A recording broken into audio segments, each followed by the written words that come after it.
20h30 et c'est l'heure de vous informer. Mesdames et messieurs, bonsoir. À la une de l'actualité, Elina Oem, nouvelle ambassadrice du Royaume-Uni au Tchad, a présenté la copie de ses lettres de créance ce matin au ministre d'État, ministre des Affaires étrangères, de l'intégration africaine et des Tchadiens de l'étranger.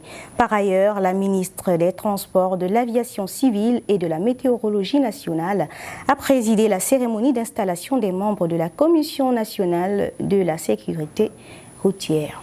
C'est tout pour les titres, mesdames et messieurs, bienvenue une fois de plus. Je le disais à l'entame de cette édition, le ministre d'État, ministre des Affaires étrangères, de l'intégration africaine et des Tchadiens de l'étranger, Dr Abdoulaye Sabour Fadoul, a reçu en audience ce matin la nouvelle ambassadrice du Royaume-Uni au Tchad. Elina Oem, la diplomate britannique, a présenté les copies figurées de ses lettres de créance au chef de la diplomatie tchadienne, a annoncé le renforcement de la coopération bilatérale entre Londres et N'Djamena. Mamad Brahim. Son Excellence, Madame Elina Owen est la nouvelle ambassadrice extraordinaire et plénipotentiaire du Royaume-Uni auprès de la République du Tchad. Elle a officiellement remis sa lettre d'accréditation à son Excellence, Dr Abdoulaye Sabour Fadoul, ministre d'État, ministre des Affaires étrangères, de l'intégration africaine et des Tchadiens de l'étranger. Au cours d'un tête-à-tête qui a duré une trentaine de minutes, les deux personnalités ont porté sur l'engagement de resserrer d'excellentes relations bilatérales entre le Tchad et le Royaume-Uni. Elles ont réaffirmé leur volonté commune de renforcer la coopération dans plusieurs domaines stratégiques tels que la sécurité, le développement économique, l'éducation et l'action humanitaire. À sa sortie d'audience, Madame Elina Owen a déclaré qu'elle entend œuvrer et consolider ses partenariats et explorer de nouvelles pistes de collaboration au bénéfice des deux nations. On a eu un bon échange sur plusieurs domaines où le Tchad et le Royaume-Uni ont des relations de fortes relations sur plusieurs domaines, y compris la situation humanitaire dans l'est du pays où nous fournissons beaucoup de soutien suite au conflit horrible au Soudan. Sur la question de la résilience climatique, je sais que le Tchad est très vulnérable aux enjeux climatiques et donc nous restons un partenaire pour le Tchad à cet égard. Cette présentation de lettre de créance officialise son accréditation et marque le début de ses fonctions diplomatiques au Tchad. La nouvelle ambassadrice plénipotentiaire de la République du Royaume-Uni auprès de la République du Tchad prend fonction une semaine et demie après le départ de son prédécesseur. Le ministre de la Sécurité publique et de l'immigration, le général de corps d'armée Ali Mamat Akabash, a reçu en audience ce mercredi 13 août 2025 les ambassadeurs accrédités au Tchad de la République arabe d'Égypte et des Émirats arabes unis. Ces échanges témoignent de la volonté commune de bâtir des partenariats durables au service de la stabilité nationale et régionale.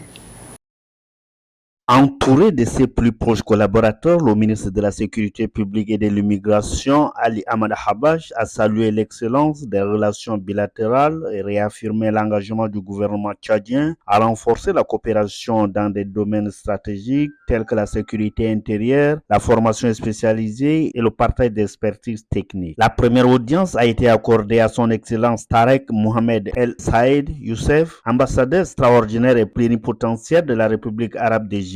Les deux parties ont mis en lumière leur volonté d'intensifier les échanges dans le domaine sécuritaire. Forte d'une longue tradition d'accueil d'étudiants tchadiens dans ses institutions académiques, l'Égypte ambitionne désormais d'ouvrir cette coopération à des formations spécialisées en sécurité et gestion des conflits. Les discussions ont également porté sur la création de mécanismes de partage des données techniques sécurisées sur le lancement des programmes de spécialisation destinés à renforcer les capacités des forces de sécurité intérieure tchadiennes, notamment dans la prévention des tensions communautaires et la gestion des crises. Dans la foulée, le général Ali Ahmad Habaj a reçu son Excellence Rachid Saïd Al-Samshi, ambassadeur extraordinaire plénipotentiaire des Émirats arabes unis. L'entretien a permis d'avancer sur la finalisation d'un protocole d'accord sécuritaire dont la signature pourrait intervenir prochainement en N'Djamena ou à Abu Dhabi. Le ministre a insisté sur l'importance d'un renforcement ciblé des capacités techniques et opérationnelles, réaffirmant la disponibilité du Tchad à travailler étroitement avec les Émirats dans le cadre d'une coopération pragmatique et efficace. Ces rencontres ouvrent la voie à des partenariats renforcés avec deux acteurs clés du monde arabe. L'objectif affiché est clair, doter le Tchad des moyens humains, techniques et institutionnels à la hauteur des défis sécuritaires actuels, tout en s'inscrivant dans une logique de stabilité durable au bénéfice de l'ensemble de la région.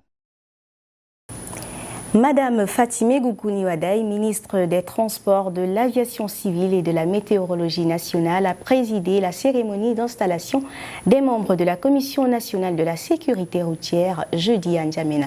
Cette commission multisectorielle s'inscrit dans une dynamique de transformation durable afin de faciliter une modalité inclusive. Le reportage de Ngakutu Matura. Dans un contexte national en mutation et s'aligne sur la vision du plan de développement Tchad Connexion 2030 qui promet le projet de société du président de la République, le maréchal Mahamat Idriss Déby Itno. Face à l'enjeu crucial de la sécurité routière, socle de stabilité et du développement économique, les autorités de l'ensemble des parties prenantes s'engagent à adopter une approche proactive. La commission a pour mission de proposer et de mettre en œuvre des stratégies, des actions concrètes, de mettre en place des mécanismes solides de mobilisation des ressources et de veiller à l'application des décisions de la Commission afin de réduire les risques routiers, d'améliorer le comportement sur les routes et de favoriser une mobilité sûre et inclusive pour tous les citoyens. Cette démarche repose sur un cadre opérationnel, un plan d'action et un engagement à placer la sécurité routière au cœur des priorités du développement national. À l'ouverture des travaux, la ministre a exprimé de vive voix que la force de la Commission réside dans une approche mobilisant l'ensemble des acteurs impliqués. Elle a également souligné l'urgence de diffuser largement et d'appliquer le nouveau code de la route qu'elle décrit comme la pièce maîtresse de la politique nationale de sécurité routière. Son allocution a été suivie des travaux de la première séance du comité centré sur l'état des lieux de la sécurité routière, l'examen du projet de plan d'action, les échanges sur un plan d'urgence et l'élaboration d'une feuille de route opérationnelle en attendant la finalisation prochaine de la stratégie nationale de sécurité routière actuellement en cours de révision. Les travaux de l'atelier de validation du projet de loi portant code pétrolier amont au Tchad a pris fin ce 14 août. Dans son discours de clôture, le secrétaire général du ministère du pétrole, des mines et de la géologie, Mamad Guété Gobaï, a estimé que ce code est une philosophie de modernisation et de rationalisation des anciennes dispositions du code du cadre pétrolier au Tchad. On l'écoute. Voici arrivé au terme de cet atelier après 2 longues journées, riches en échanges et en propositions d'amendements qui viendront, sans nul doute, renforceront la qualité du projet de loi portant code pétrolier amont. Je précise que l'initiative de cette révision s'inscrit dans la vision des autres autorités de notre pays, notamment celle du maréchal Mahamat Idriss Déby Itno, président de la République, chef de l'État, qui souhaite doter notre pays d'une législation pétrolière à la fois attractive pour les investisseurs et protectrice d'intérêt national. À l'issue des échanges et des débats que vous avez menés au cours de cet atelier, consacré à la relecture et validation du projet de loi portant code pétrolier amont, nous sommes convaincus que les objectifs recherchés seront atteints. Je salue votre sens élevé des responsabilités, votre expertise et votre disponibilité. Grâce à votre implication, le Tchad fait un pas de plus vers une meilleure gouvernance des ressources, ces ressources pétrolières. Mesdames et messieurs, l'étape de validation franchie, nous poursuivrons le processus en vue de l'adoption de ce projet de loi, outil stratégique au service du développement de notre pays. Le ministère du Pétrole, des Mines et de la Géologie tient à saluer les efforts fournis par l'ensemble des participants à cet atelier et vous remercie pour votre engagement. Nous remercions les représentants des institutions de l'État et nos partenaires, représentants des sociétés pétrolières qui ont répondu présents et participé activement au déroulement des travaux. Au comité chargé de l'organisation de l'atelier et l'expert qui les accompagne pour le travail abattu. J'aimerais enfin rassurer l'ensemble des participants que l'expert prendra en compte tous les commentaires et remarques faites au cours de cet atelier pour enrichir notre texte. Merci encore pour votre présence massive et assidue. Sur ce, je déclare clos les travaux de l'atelier national de validation du projet de loi portant code pétrolier à Mont. La démission mardi du docteur Sitak Yombatina de la vice-présidence et de son départ du parti Les Transformateurs a suscité beaucoup de réactions. Il s'est adressé à la presse ce jeudi. Pour lui, il s'agit d'une clarification et de mettre un terme aux spéculations. Biactivo Emmanuel. J'ai décidé finalement de me consacrer entièrement et avec les dernières énergies qui me restent à mes activités professionnelles et universitaires. Dr Sitak Yombatina referme le chapitre des spéculations ouvertes depuis sa démission mardi de la vice-présidence et son départ du parti Les Transformateurs, quelques jours après la condamnation de 20 ans de prison du président du parti, Dr Succé Masra. Si beaucoup pensaient que la nomination à la tête du parti de Bédoum Raccordier et l'ancien ministre aurait précipité son retrait, Dr Sitak soutient par des raisons professionnelles celle de se consacrer à l'éducation et à la recherche. Je ne quitte pas le parti pour faire plaisir à quelqu'un. Il était temps de tourner la page. La vie politique dans les transformateurs m'a énormément consommé de temps, a-t-il déclaré jeudi à la presse. Pour lui, il s'agit d'honorer ses engagements en tant que fonctionnaire de l'État. Étant enseignant et chercheur auprès de plusieurs universités et centres de recherche avec beaucoup de publications scientifiques qui sont en berne aujourd'hui, parce que j'ai mis tout ça, n'est-ce pas, entre parenthèses, depuis trop longtemps, il est temps, sinon il était temps pour moi de me consacrer dans la dernière trajectoire à mes travaux de recherche que je viens de citer, d'encadrement, dans un travail d'encadrement scientifique, de la formation, de la consultance et des activités professionnelles. Dr Sitak affirme que c'est une décision réfléchie bien avant le dossier Masra.